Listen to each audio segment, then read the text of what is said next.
As I record this video, I'm here waiting to do an interview, and basically there's been a little bit of hiccup with my guest. So we got to roll with the punches and do something new. So here's what I want to speak about right now. As you know, I'm a bit of a dating coach, right? Cool. And I've been showing men how to connect with women for a number of years. Something that I have learned in the past couple of months since I started doing this podcast, and this was stuff that I didn't even realize about me, is that I have an innate ability to get women to open up. If you've seen a few of these podcasts, something that you will see is that women are telling me things that they don't tell most people.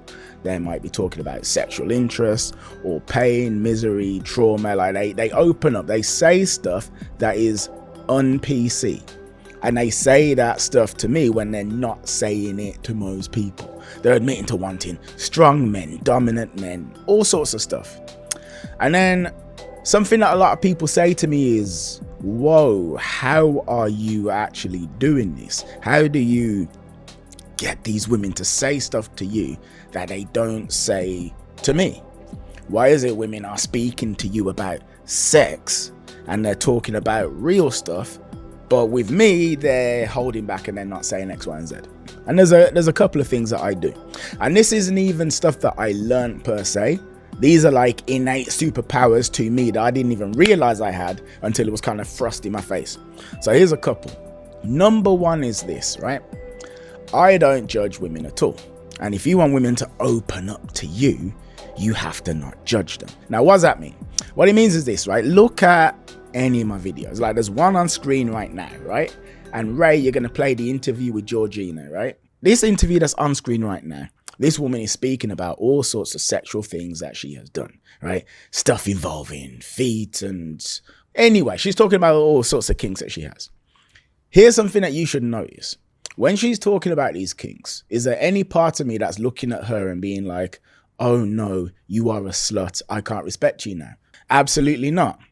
Is there any part of me that's like overly excited about the stuff that she's saying and I'm like, oh my God, yeah, wow, man, let's talk about sex, baby. Let's talk about you and me. No, I'm pretty unfazed by the conversation. So on one hand, I'm not judging her. I'm not making her a bad person. Number two, she's not special because of it. It just is what it is. And then number three, after that, we move on and we're talking about what she wants from a relationship and commitment and being together with a person and having a connection and all of that sort of stuff. One of the reasons, actually, this is a massive reason as to why women open up to me, but they're not opening up to you, is that women can feel from me that I do not judge them at all. Some of you got to realize is, what's like the biggest fear that women have? Like the biggest one. Think like, what's the worst thing that you can call a woman? You can call her like a slut or a whore, right? That's like the worst thing that you can say. And you got to realize that women are aware of this and they kind of monitor what they reveal and to who because of that judgment.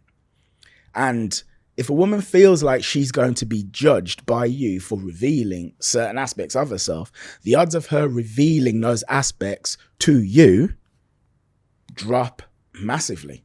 They do. And then this isn't even just about conversations. This is also about like the bedroom as well. Like how often do you get men who say, oh, my woman won't do X, my woman won't do Y. Well, your woman will do X and she will do Y and she will do Z as well, or Z for the Americans. But if you don't lead her in that direction, the odds of her volunteering are incredibly slim. And you would lead her in the direction by bringing certain things up, but also bringing it up with an energy of, hey, it's cool, this is okay, this is normal. See, a belief that we have in society, which everybody goes, no, I know that's not true, I know that's not true, but you don't, is that women aren't as sexual as men, that they don't care as much. And it's stuff that both genders play into, because men want to believe it, and then like women will act like it as well, and they'll pretend to be like more passive sexually than they really are and stuff like that. But that belief kind of permeates the way that most people look at women. And it permeates the way that you look at women as well. So when you're talking to a woman, you're placing her in this box, right? And this box is, you are a woman and I think you're a good woman. And I don't think it's possible for a good woman to be too sexual. So because I think you're a good woman, I'm going to treat you like you're a good woman, and I'm going to assume you're not a bad woman. And of course, a bad woman is a woman that's too sexual. That's what I'm just going to assume. So I'm going to place you in the good woman box, and I am going to subtly, subconsciously, or maybe even consciously, I'm going to do and say things that are going to let you know that I expect you to fulfill this role. And this role is to be the good girl. So when women are talking to you, they feel that, and then it makes them less likely to judge. I mean, like, look, here's an example, right? Like, let's say you've got an interest that's slightly weird and nothing even crazy, but like, let's say you like stamp collecting, right? You like stamp collecting, and you know that most people think it's a bit weird. So in regular conversation, you probably wouldn't bring it up because you know most people think it's a bit weird. But if you meet someone who, you really feel that they just don't care, you get that vibe from them. And also maybe even they bring up stamp collecting as well. But unlike most people, they're bringing it up like it's a decent thing, like there's nothing wrong with it. The odds of you feeling comfortable to relax into a conversation about stamp collecting, they go through the roof. So this is it. You have to not judge. But then like you say, well, how do I not judge? Well, just don't judge. Like, how do you not judge? Don't judge. So when you look at a woman like, oh, she's a whore. Like, well, is she really? And then like, ask yourself how much sense this judgment makes as well, because if you're watching this video, the odds of you wanting to sleep with more women is quite high. You probably want relationship and connection as well, but you do want the physical stuff. And then it's like, well, in order for me to get the physical stuff that I want, right, this woman has to be like willingly engaging in that with me, because we're not trying to take things without permission, are we? We want willing co-participants. So if she's bad for doing the thing that I want to do, doesn't that make me really fucking terrible for trying to get her to do that thing? Kind of does, right? And then does it really make sense to be like trying to experience things with women that they're terrible if they actually experience the things with you? It's like, come on. And if you really think that women aren't like supremely kinky, number one, realize that every piece of porn you've ever watched has starred willing women. Number one. Number two, look at erotic fiction. I speak about this stuff all the time, but erotic fiction is read by women. The readers of erotic fiction aren't men. It's read by women. Now, people don't think of it as like porn because it involves like a deep and engrossing storyline, right? And it does. But the only reason it has that deep and engrossing storyline is because it's to cater to female sensitivities, which is that women need to know why the sex is happening. That's what they need to know. So the storyline is there to like prime the woman and get her into that hot and kinky and carnal, wild with lust state. But the purpose of erotic fiction is literally the same as Pornhub. And women read that stuff in droves. 50 Shades of Grey. In droves. Anyway, so there is that. Another one is something I do that men don't is I actually listen to the women I'm speaking to. So like if you look at these interviews now, like how many hours of interviews do I have on this channel now? I don't even know, but I suspect you could probably sit down and maybe watch 24 hours worth of interviews on this channel, like in a whole day. And you'll see that when women are speaking, I am very interested in them and their psychological landscape. And that's something that most men don't really do. So a lot of women will say like, oh, I was on a date with a guy and all he did was talk about himself, which was actually something that I used to do back in the day as well. I used to always talk about myself.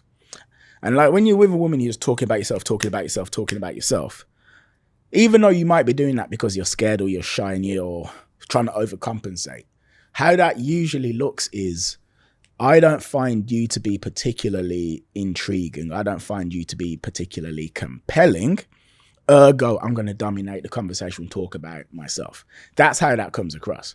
When you're speaking about the other person, the implication is, hey, I'm really interested and intrigued by you. Very interested and intrigued. Another thing that I do, and this is how women open up to me, and I didn't realize that this was what I was doing, right? But it is something that I'm doing, but I wasn't doing it consciously, is that I will let my guests know that it is okay to open up by sharing things about myself. So for instance, I do not ask anything of my guests that I am not prepared to provide myself. Meaning, if I was to ask a guest to speak about a time when they felt deeply ashamed, I'm most likely, most likely going to bring up a time when I felt deeply ashamed too. That's most likely what I'm going to do. But you see, now here's the thing. When you do that, so if I'm speaking to someone, this could be a man or a woman, and I say, I felt deeply ashamed when I had a girlfriend and I cheated on her behind her back, and she never found out about it, but deep down I always knew.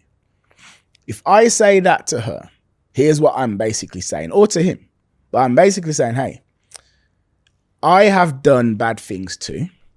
You see this here? This is a safe space. You know, people joke about, oh, this is a safe space. In my interviews, I am literally creating a safe space. And the safe space is you can say what you got to say and there's going to be no judgment. But you prove that there's no judgment by like, hey, let me just volunteer something. Let me volunteer something that most people wouldn't say. So then the woman or the man hears me say, oh yeah, I cheated on my girlfriend and I was deeply ashamed and blah, blah, blah. And now you go, well, gosh, if he's comfortable saying that, then I guess it's okay for me to say X. You see what I mean? Which goes back to like the no judgment. But then you also, like I was saying though, like pay attention. So when women love to feel seen, that's something that they absolutely adore, to feel seen, as in, wow, this person actually understands and gets me at a core. They know me, they like me, they see who I really am. Because you see, here's the thing. So most men, when they're looking at women, and if you're going to keep it a buck, this is going to be you too. Although also, if we're going to be fair, women do this to men as well. But I'm speaking to men and not to women. But either way, you forget that the woman you're talking to is actually a human being. Like a human being with thoughts and with feelings and with interests and people that they love and motivations and stuff like that. What we actually think is, well, they're like an archetype, right? Like an archetype. Almost like, all right, I was playing with a lion literally yesterday. And Ray's my editor, by the way. Ray, put the lion on screen right now. There we go. And also, Ray, don't cut out me talking to you as well. Let's leave that there as well. But anyway, thank you, Ray. So on screen, you can see me playing with a lion. Now, in fairness, when I look at this lion, I know it's an individual entity, but to be fair, it's just like a lion. And that's what it is. It's a lion. And in my head, I think that lion is kind of interchangeable with any of a number of hundreds of thousands or maybe millions of lions on the planet. I don't really expect that lion to be too different from lion B, lion C, lion D, lion E, lion F. And we do that when we're looking at women. We just think that they're all actually the same. And because we think we're all actually the same, you're not really trying to pay that much attention to get to know them because they're all actually the same. What do you need to get to know? And then it's like, well, they're not a human being with an inner, rich, deep inner landscape of, again, thoughts and feelings and convictions and fantasies and fears and stereotypes and whatever. They're just this thing. And at best, they're like an equation to solve. And when you can actually see the woman, it works a lot. Now, here's the thing. I am incredibly good at reading people. Incredibly. Top what? I've got to be top 5 percentile in the world. Fine, you're probably not. But the fact is this. It's not about reading the person successfully, although that's like a bonus. It is. Like if you say to a woman, oh, you look like the kind of woman that you get in a telenovela that will slap a man in the face and then kiss him passionately. And that was right. Yeah, she's going to love that. Go, oh, wow, I feel so seen. Cool. But the point is, the act of trying to see the woman is the main thing. The act of like showing, hey, I am intrigued enough to want to figure you out. That's really good. And you will find that people will open up more when they feel like you're trying to understand them, because people like to feel seen. I do, you do, etc. And if you're speaking to someone who actively, and I mean actively, is taking the time and the effort to figure out who the hell you are, that's great. Now, look, if I'm going to be fair and honest, right, there's attraction and there's comfort. And this kind of stuff that I'm speaking about here is comfort as opposed to attraction. So without generating attraction, this stuff is basically going to have you in the friend zone. That's true. But fact still remains, how the hell am I getting women to open up massively is by this. Because yeah, there's attraction, right? Okay, let's say this. Attraction is hot, sexy man. If he put his penis inside me, I would not mind that at all. Comfort is good man, decent man, safe man, great human being. I trust this man completely. Comfort on its own, friend zone. Attraction on its own, maybe a one night stand, or most likely a scenario where you're kind of texting her constantly and she responds to your text messages as little bits of flirtation, but she won't really pull the trigger on meeting you. You put the two together, right? And then that's where the dynamite actually occurs. There you go. Now, in these interviews, as I'm just interviewing women, I'm not particularly, trying to build any attraction. You're seeing me just make my guests really comfortable, which is what the goal is. But there we go, though. So if you want to know how to improve your ability to connect, these are some great things for you to do. Thank you for your time. I appreciate you. And by the way, well, here's something to say. I mean, if you're watching this and you're like, whoa, he's actually making some really good points and I want to learn from this guy, well, book some time, put some time in my diary. There's a link on screen. There's a link in the description. We can have a chat. It's like, I have not met a man. Actually, no, I met one man. In 8 years, I met one guy that I wasn't able to help. But this was a man who was like, I hate women and they're all evil. They're evil and we should turn this into a Handmaid's Tale type situation. Outside of that one man, right? I've never met a man that I couldn't help. I haven't. Or a man whose situation could not be completely transformed. And here's another thing, actually. Here's another thing. So I was watching this video today where they said that most men suffer from mental health because men won't ask for help. And that I've got a good friend called Eleni who's like a woman's weight loss coach. And she helps women get into shape. Like, she's been in the podcast a couple of times and we've got an episode coming in the near future. Eleni is working with women who, because they're women, they're way more likely to ask for help and say, hey, I need help in this area. Can you help me? So let's say Eleni's got 1,000 women watching her content. The percentage of women who are going to hit her up for coaching to get into shape and get the bikini body is higher than, say, me, because I'm speaking to men and men have got the ego and you don't want to be the bitch, the wimp, the pussy, the guy does not know what he's doing, and then as a result you won't actually ask for the help that you need. The thing is, everything that you know how to do, somebody taught you to do. Like, well, not everything, but everything worthwhile. Like, you didn't just hop in a car and know how to drive. You didn't know how to read. You didn't know how to write. You didn't know how to tie your shoelaces. You didn't know how to do your job. Like, it's incredibly normal and common to be shown how to do something. And then another thing is that we live in a world where there's a reason why you don't know this stuff. And the reason why you don't know this stuff is because there's people out there who have done what they can to make sure that you don't know this stuff. For instance, do you think it's a coincidence that on TV and in a movie, the man never makes the first move, ever? That if you watch a movie and the man kisses a woman, right?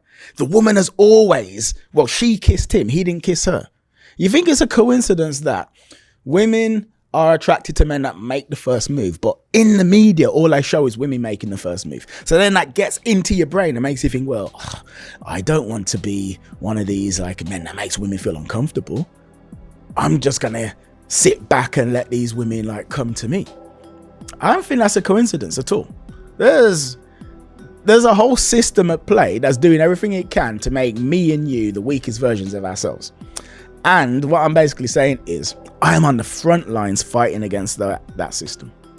And if you need help, if you've been watching any of my content, right, you've seen my texting breakdowns, you've seen my vlogs, you've seen the interviews, you've seen the way how I am connecting with women, and you think, I want that for me. Whether that's because you want a series of one-night stands or you want a relationship or something, don't be shy at all and don't feel like a wimp or a bitch. Actually hit me up, because something that I have happen all the time is guys say, gosh, why did I wait so long? And the question you've got to ask yourself is, why are you waiting? I don't know how old you are, I had a call with a guy who was 16 the other day. I was like, that was absolutely incredible. Hello to you if you're watching, by the way. Actually, he's watching. He watches all my stuff. But outside of that 16-year-old, men who are talking to me are in their 30s, their 40s, like their 20s. And you got to realize that you don't have all the time left in the world. You really don't. There's a window of time that's constantly shrinking, and it's shrinking slowly, but it is perpetually shrinking. And then at some point, that window will be closed and you will no longer be able to attract the women that you want to attract. So, you know, and I promise you that's going to be a very, very, very sad time as well when that happens, when you realize it's over. Because right now you think it's possible, right? You think it's possible, but there will come a time when you realize it's not possible. And I guarantee you that will be one of, if not the most depressing moments of your life, when you realize it's done, that you cannot do it anymore. It's over. And at whatever it is that you're watching this video wishing you could have for yourself, you can't, because you've lost your chance. And that's it. Now you just have to wait to die and know that it's fucked. So if you don't want that, for the love of God, here's the link on screen. Right? Don't be arrogant about this at all. This is about your life. So yeah, there we go. But with that said, thank you for your time. I appreciate you, because you do not have to be here, but you are here listening to me with my chocolatey brown skin. So thank you, and goodbye. See you later. Take care. The link is on screen once again, and au revoir.